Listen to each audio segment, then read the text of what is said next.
When you're playing a racing game, you want it to look like this. So, a lot of the time, it actually looks like this.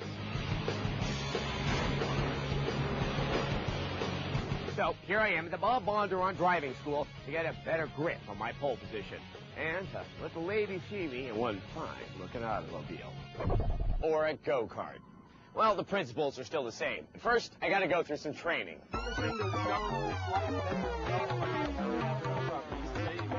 We call these our pro karts. This is what you're going to be driving. They're powered by two 6.5 horsepower Briggs & Stratton engines. They don't go quite as fast as shifter karts over there, but they do run about 60 miles an hour. Very important piece right here. Brake master cylinder, right? There's a little plastic reservoir on top of there full of what? Fluid. You must have a helmet and a jacket on to drive. Before I hit the track, I pulled our instructor aside for a little one-on-one chat. So what are some basic things that you need to consider when you start a race? First and foremost is you're trying to win the race, right? And you can't win the race if you spin out. So you definitely don't want to spin out. You also want to be as smooth as possible, because if you're aggressive on the gas or aggressive on the brakes or aggressive turning the steering wheel, then it slides and you lose a lot of momentum there.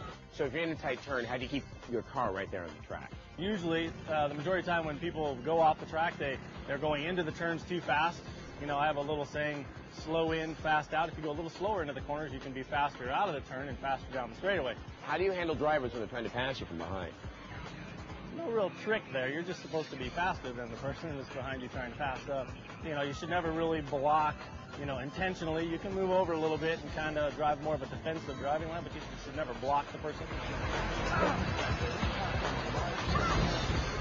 What's the right time to pass someone? In the turn, out of the turn? The right time to pass one is someone is going into the corner. Pull to the inside. You never can make a pass on the outside. On the outside of the turn, there's not as much grip as there would be on the inside. So let's say I crash. I just hit the reset button, we start all over? No, there is no reset button here. If you crash, you get hurt. I get hurt? Oh, okay. Well, I'm going to go put on my helmet now and get in the car.